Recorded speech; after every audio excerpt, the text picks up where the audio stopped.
सभी ई मित्र कियोस्क संचालकों और एलएसपीज के लिए ये एक इमरजेंसी अलर्ट है। ध्यान से सुनिए, क्योंकि ये सीधे तौर पर आपके बिजनेस और आपकी कमाई से जुड़ा है। हाल के मॉनिटरिंग रिपोर्ट के आंकड़े एक बहुत बड़ी चेतावनी दे रहे हैं। जनवरी 2026 से मार्च 2026 के बीच राजस्थान के पूरे ई मित्र नेटवर्क पर एक जबरदस्त संकट मंडरा रहा है।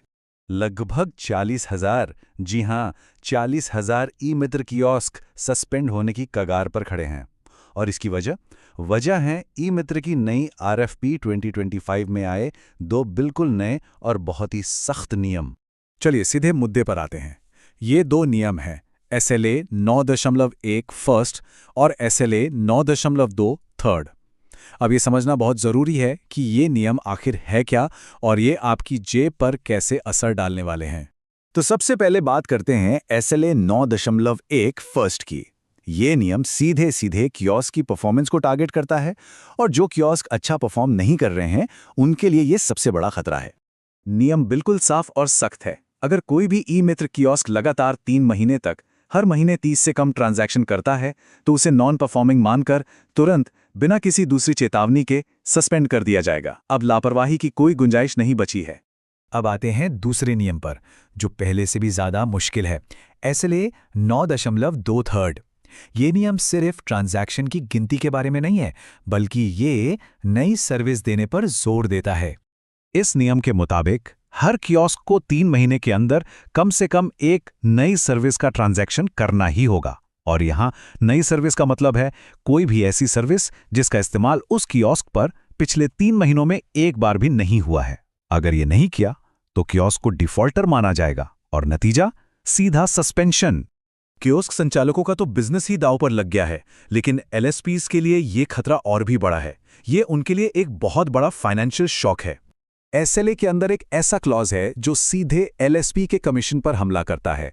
अगर किसी भी एक तिमाही में एक LSP के टोटल एक्टिव कियोस्क्स में से 10% से ज्यादा कियोस्क सस्पेंड हो जाते हैं तो उन पर एक भारी भरकम पेनाल्टी लगेगी। और वो पेनाल्टी है उस तिमाही के आखिरी महीने के कमीशन का पूरा 25% जब्त। जी हां, आपने सही सुना, 1/4 कमीशन सीधा जब्त कर लिया जाएगा। इसे एक उदाहरण से समझिए ताकि खतरे का अंदाजा लग सके।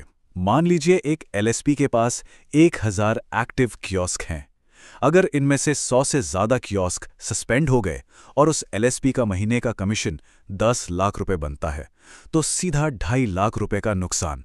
ये एक बहुत बड़ी चोट है जो बिजनेस को हिलाकर रख सकती है। तो अब सबसे बड़ा सवाल ये है कि इस भारी भरकम नुकसान से बचा कैसे जाए। इसका जवाब है 2 रिपोर्ट्स में।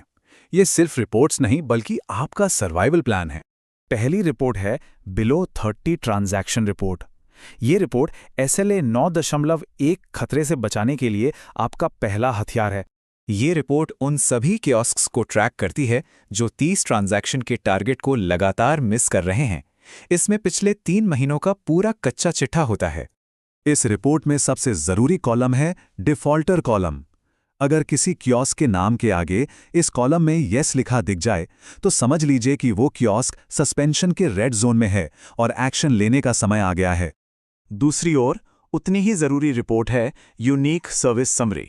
ये रिपोर्ट SLA 9.2 थर्ड की भारी पेनाल्टी से बचने की चाबी है। ये रिपोर्ट ये नहीं देखती कि कितना काम हुआ, बल्कि ये देखती है कि क्या कुछ नया काम हुआ है। ये कियोस्क की सर्विस वैरायटी को ट्रैक करती है।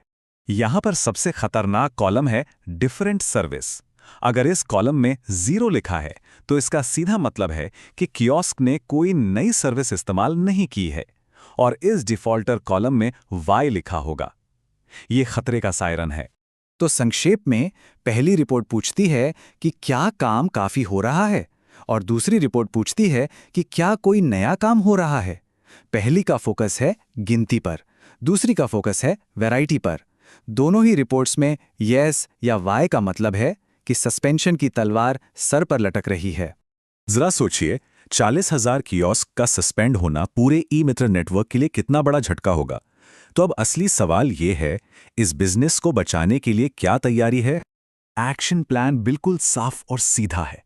कियोस्क ऑपरेटर्स को आज अभी अपना पोर्टल चेक करना होगा और ये पक्का करना होगा कि 30 से ज्यादा ट्रांजैक्शंस हो और हर महीने कम से कम एक नई सर्विस का इस्तेमाल जरूर हो। और एलएसपीज, उन्हें हर हफ्ते ये दोनों रिपोर्ट्स डाउनलोड करनी है और जिन भी कियोस्क के आगे डिफॉल्टर में यस या वाई लिखा है, उन्हें तुरंत फोन करके नई सर्विसेज पर काम करने के लिए ट्रेन करना होगा।